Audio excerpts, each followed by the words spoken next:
തന്നെ ഒരു മടി പിടിച്ചിടയായിരുന്നു. എണീറ്റപ്പോൾ തന്നെ പുറത്ത് നല്ല മഞ്ഞായിരുന്നു. അതുകൊണ്ട് തന്നെ ഞാൻ കുറേ നേരം കിടന്നുറങ്ങി. ഇപ്പൊ 12:30 ആകാറായി. ഞാൻ എൻ്റെ ലഞ്ച് ഇപ്പോഴാണ് കഴിക്കുന്നത്.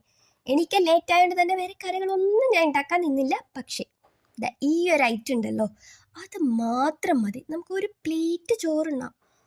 പിന്നെ ഈ ഒരു സാധനം എന്താണെന്നറിയാമോ? നമ്മുടെ നാട്ടിലൊക്കെ ഉപ്പിലിട്ട നെല്ലിക്ക കിട്ടത്തില്ലേ, അതേപോലെ ഇവിടെ സുലഭമായി കിട്ടുന്നൊരു സാധനമാണ് ഈ ഒലീവ്സ്. അതാണ് ഈ ഉപ്പിലിട്ടത്. അപ്പം ഞാൻ ആ മസാല ഓംലെറ്റും കുറച്ച് ബീൻസ് ഉപ്പേരിയും അതൊക്കെ ഇങ്ങോട്ട് രണ്ടും കൂട്ടി കുഴച്ച് അങ്ങോട്ടൊരു പിടി അങ്ങോട്ട് പിടിക്കട്ടെ. അപ്പം ഞാൻ എൻ്റെ ലഞ്ച് കഴിക്കട്ടെ. പിന്നെ ഈവനിങ് ആയപ്പോഴത്തേക്ക് ഞാൻ കുറച്ച് ഫ്രൂട്ട്സ് കഴിച്ചു. ഇതെന്ത് ഫ്രൂട്ടാണെന്നറിയാമോ? നമ്മുടെ നാട്ടിലല്ല, നമ്മുടെ തക്കാളിയൊക്കെ ഇല്ലേ, അത് ഈ പഴുക്കാറാകുമ്പോൾ കാണുന്ന ആ ഒരു കളറില്ലേ, അതേപോലെയൊക്കെ ഉണ്ടാവും അല്ലേ. പക്ഷേ ഇത് സംഭവം ഏപ്രിക്കോട്ടാണ്. ഇത് പഴുത്തതാണെങ്കിൽ നല്ല സ്വീറ്റ് ആയിരിക്കും, ഇല്ലെങ്കിൽ ഒരു പുളിപ്പ് രസമൊക്കെ ആയിരിക്കും.